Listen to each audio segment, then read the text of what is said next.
SSC 2024 তোমরা যারা 2024 সালে এসএসসি বোর্ড পরীক্ষা দিবা তোমাদের জন্য আজকের এই ভিডিওতে আমরা শিখব এমসিকিউ পরিসংখ্যানের গণিতের পরিসংখ্যান 17 অধ্যায়ের এমসিকিউ গুলা শিখব। গুরুত্বপূর্ণ এমসিকিউ গুলা নিয়ে আমরা এই পিডিএফ তৈরি করেছি। তোমরা যারা পিডিএফ গুলা নিতে চাও আমাদের সাথে যোগাযোগ করবা, ভিডিও শেষে হোয়াটসঅ্যাপ নাম্বার দেওয়া থাকবে। এক নাম্বারটা দেখো, অবিচ্ছিন্ন চলকের মান কিরূপ হবে? বাস্তব সংখ্যা হতে হবে। অবিচ্ছিন্ন চলকের মান বাস্তব সংখ্যা হতে হবে। 2 নাম্বার, বিচ্ছিন্ন চলকের মান কিরূপ হতে হবে? পূর্ণ সংখ্যা হতে হবে। বিচ্ছিন্ন চলকের মান কিরূপ হতে হবে? পূর্ণ সংখ্যা হতে হবে। 3 নাম্বার, তাপমাত্রা নির্দেশক উপাত্তের চলক নিচের কোনটি? অবিচ্ছিন্ন চলক। এরপরে দেখো 4 নাম্বারটা, 6 থেকে 8, 9 থেকে 11, 12 থেকে 14 শ্রেণীব্যক্তির প্রথম শ্রেণীর প্রকৃতি উচ্চ সীমা ও নিম্ন সীমা নিচের কোনটি? এটা 8.5 থেকে উচ্চ সীমা হলো 8.5, নিম্ন সীমা হলো 5.5। এরপরে দেখো, একটি শ্রেণীর শিক্ষার্থীদের, এটা উত্তর প্রথমটা এবং 3 নাম্বারটা সঠিক। প্রাপ্ত নম্বর বিচ্ছিন্ন চলক, তারপর উচ্চতা অবিচ্ছিন্ন চলক, এই দুটা সঠিক। 6 নাম্বার, কোন লেখচিত্র অঙ্কনের জন্য প্রকৃত নিম্ন সীমা নির্ণয় করতে হয়? এটা আয়তলেখা নির্ণয় করতে হয়। যদি তুমি লেখচিত্র অঙ্কন করতে চাও তাহলে তোমাকে আয়তলেখা অঙ্কন করতে হবে। এরপরে দেখো, আয়তলেখ থেকে কোন লেখচিত্র অঙ্কন করা যায়? এটা গণসংখ্যা বহুভুজ অঙ্কন করা যায়। আয়তলেখা অঙ্কনের জন্য শ্রেণীব্যাপ্তি কেমন হতে হবে? অবিচ্ছিন্ন হতে হবে। 9 নম্বর, আয়তলেখা আঁকতে এক্স অক্ষ বরাবর কোনটি নেওয়া হয়? শ্রেণী ব্যবধান নেওয়া হয়। এস অক্ষ বরাবর শ্রেণী ব্যবধান নেওয়া হয়। এরপর ওয়াই অক্ষ বরাবর অবিচ্ছিন্ন চলক নেওয়া হয়। 10 নম্বর, আয়তলেখ এর উচ্চতা কোনটি? গণসংখ্যা। এরপর গণসংখ্যা বহুভুজ নির্ণয়ের কয়টি পদ্ধতি আছে? 2টি পদ্ধতি আছে। 12 নম্বর, বহুভুজ বাহুর সংখ্যা কয়টি? উপাত্তের সংখ্যার চেয়ে 1 বেশি। এরপরে দেখো, নিচের কোনটি ব্যবহার করে গণসংখ্যা বহুভুজ অঙ্কন করা যায়? আয়তলেখা অঙ্কন করে গণসংখ্যা বহুভুজ অঙ্কন করা যায়। আয়তলেখা ব্যবহার করে গণসংখ্যা বহুভুজ অঙ্কন করা যায়। এরপরে 14 নাম্বার, আয়তলেখা ব্যতীত গণসংখ্যা বহুভুজ অঙ্কন করার জন্য নিচে কোনটি নির্ণয় করতে হয়? শ্রেণীর মধ্যবিন্দু নির্ণয় করতে হয়। গণসংখ্যা নিবিষণ উপস্থাপনের জন্য ব্যবহৃত হয়। এটার উত্তর হবে প্রথমটা এবং 3 নম্বরটা সঠিক। অজীব রেখা এবং গণসংখ্যা বহুভুজ। উপাত্ত সমূহের কেন্দ্রীয় মানের দিকে পুঞ্জীভূত হওয়ার প্রবণতাকে কি বলে? কেন্দ্রীয় প্রবণতা বলে। কেন্দ্রীয় প্রবণতা পরিমাণ কয়টি?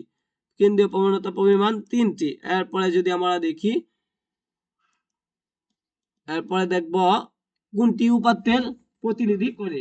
কেন্দ্রীয় মান উপাত্তের প্রতিনিধিত্ব করে। এরপরে দেখো 19 নাম্বার, কেন্দ্রীয় মান একটি সংখ্যা।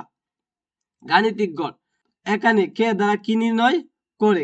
কে দ্বারা কি নির্ণয় করে? এই কে দ্বারা নির্ণয় করে হলো শ্রেণী সংখ্যা। এরপরে আমরা দেখব 21 নাম্বার, কোন শ্রেণীর মধ্যমান x গণসংখ্যা fi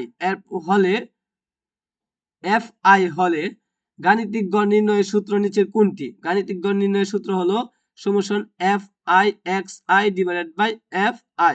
এরপরে দেখো 22 নাম্বার, সংক্ষিপ্ত পদ্ধতিতে গাণিতিক গড় x সমান a প্লাস সমীকরণ fi(xi) divided by n into h হলে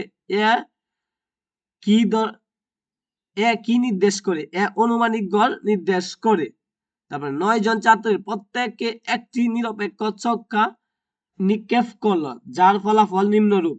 ফলাফলগুলোর গড় কত? এই যে মানগুলা দেওয়া আছে এই মানগুলার গড় মান কত? গড় মান আমরা জানি কিভাবে নির্ণয় করতে হয়। সবগুলাকে ক্যালকুলেটরে তুলে যোগ করবা।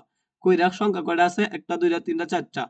হ্যাঁ, 9টা সংখ্যা আছে। 9 দিয়ে ভাগ করলেই তোমার সুন্দর করে উত্তরটা আয়া পড়বে 4। এরপরে দেখো 24 নাম্বার, কোন শ্রেণীর ধাপ বিচ্যুতি 2, মধ্যমান 28, অনুমানিক গড় 20।